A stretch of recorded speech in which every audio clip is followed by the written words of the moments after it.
Hi everyone.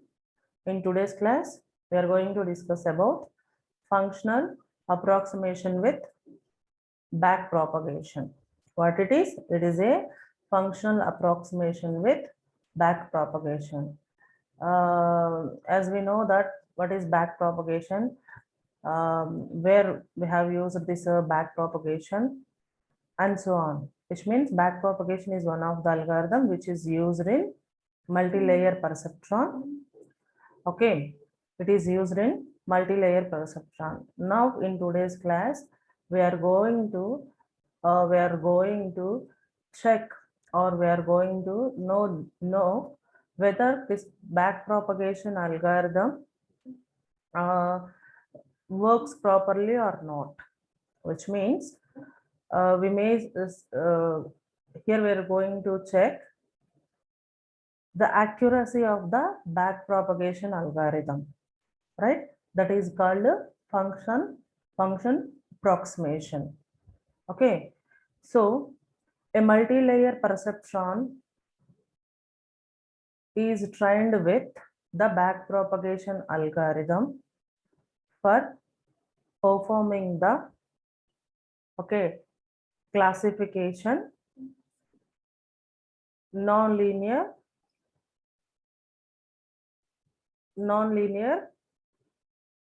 separability, right? In multi-layer perceptron, if you want to if you want to classify the given data sets, then we can use non-linear kind of separations.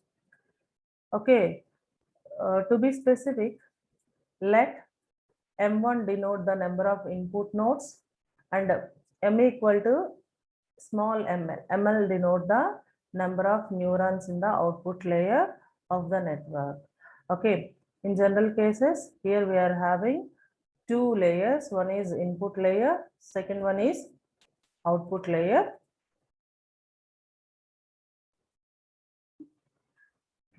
This is output layer. So the nodes of the input layer are denoted with M0. Neurons. The neurons of the output layer are denoted by using ML, right? Now, how do we map these input layer neurons with output layer neurons? Okay, what is the activation function at output layer neuron and how these are working in real time? If we have only two layers in a particular network, that network is called a single layer perceptron.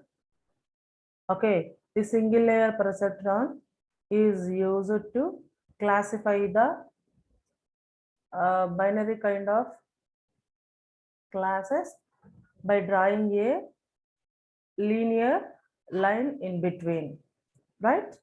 By drawing a single hyperplane in between the data point, it can classify the given data points, right? But now we are going to discuss, now we are in the topic of multi-layer perceptron. Multi-layer perceptron in the sense, okay, with these two layers, here we are in need of some other layers also. Okay, those are the hidden layers, right? If the input layer is mapped with the output layer by using an Euclidean distance calculation, right? So but definitely we must use some number of hidden layers in between within this network, right? So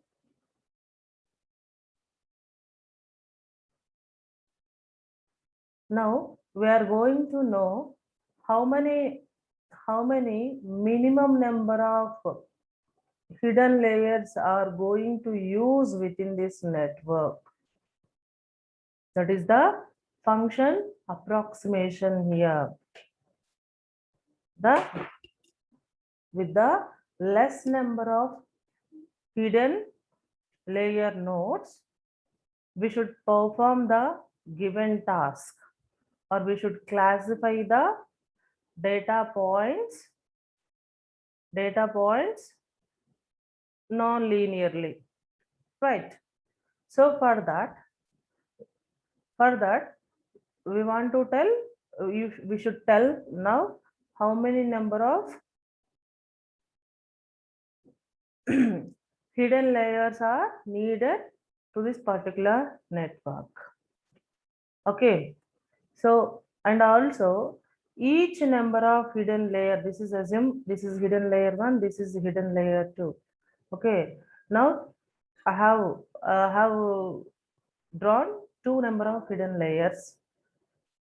So in each hidden layer, how many number of neurons you needed? How many number of neurons you needed? Minimum number of neurons you needed to process the given task. This is the actual function approximation. For this, we have some steps.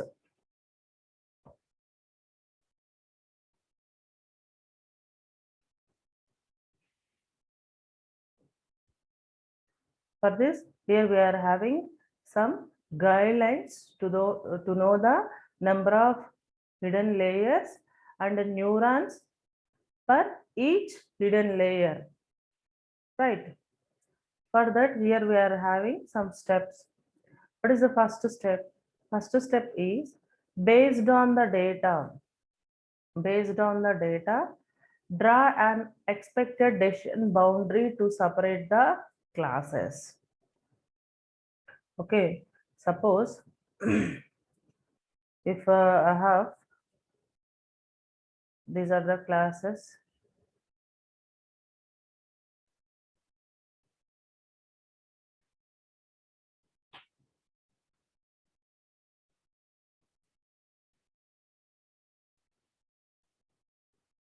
These are the patterns I have.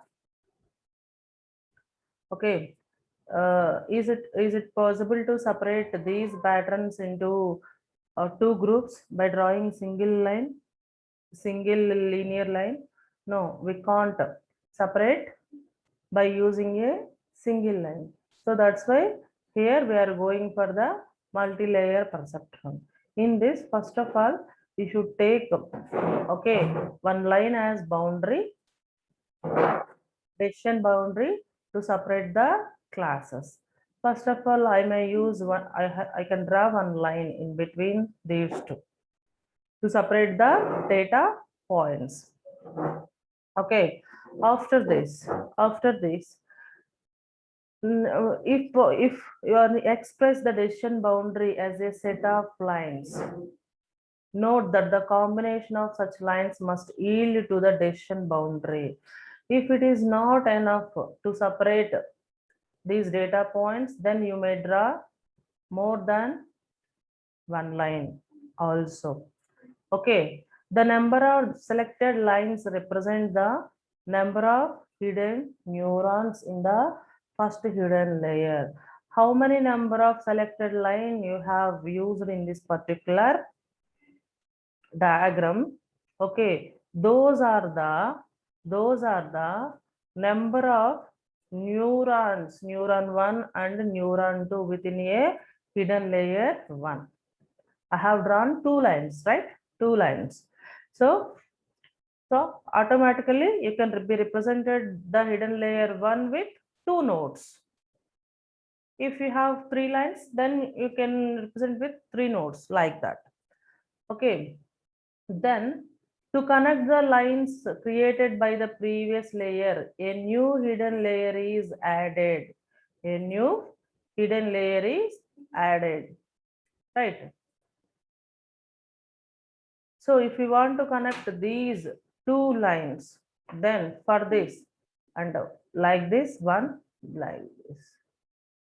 To connect these number of previously drawn lines, to connect these two lines, I may need of more number of hidden layers, that is hidden layer 2. Hidden layer 2 with the neurons.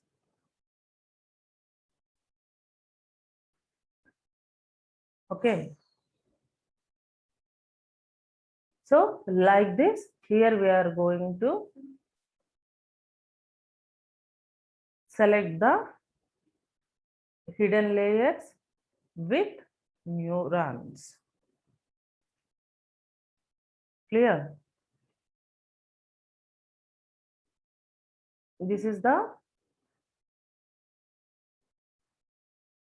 process of function approximation, and here below itself we have one more example. What is this example?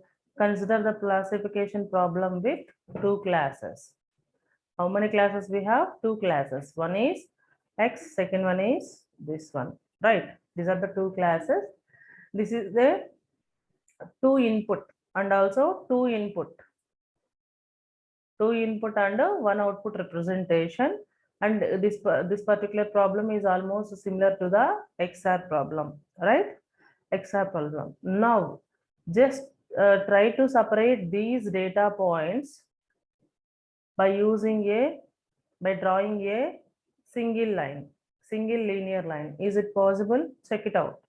Suppose I have drawn a single line like this to separate the data points. It is separated the data points, but these are different data points, right? So this is a wrong one. And suppose I can try one more way. Okay, maybe this.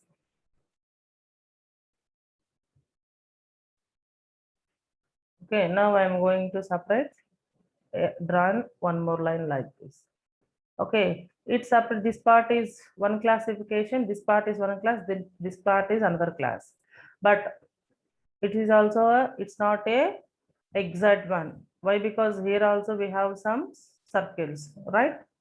So this is also not correct one. And try different way, which means it's impossible to separate these data points by drawing a single line. Okay, so for that, here we can separate these data points by using non-linear separability, right?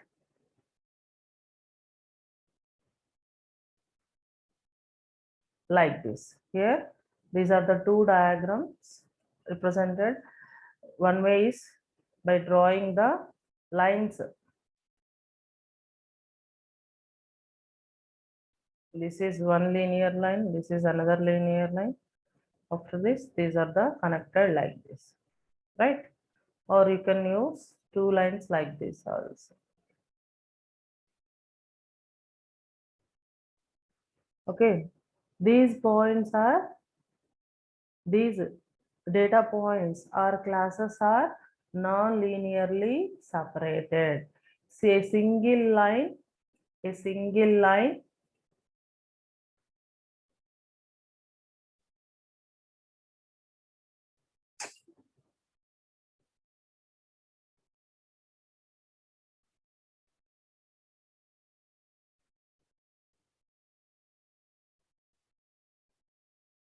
will not work. As a result, we must use hidden layers in order to get the best decision boundaries. Okay. So now, by taking the minimum number of hidden layers with minimum number of nodes, we can calculate the approximately of a backpropagation algorithm, right? So we must we must and should use input layers as well as output layers. We can't change those two layers. But here we are thinking about only hidden layers. If the hidden layers are increased, okay, the complexity of that network may be increased. So that's why to balance that, here we are going to do some particular approximations, some functions. How many number of hidden layers are needed for a particular network, and for each layer how many neurons are needed. Okay, based on these two questions only, we can approximate the back propagation algorithm, right? This is about function approximation with back propagation algorithm. Thank you.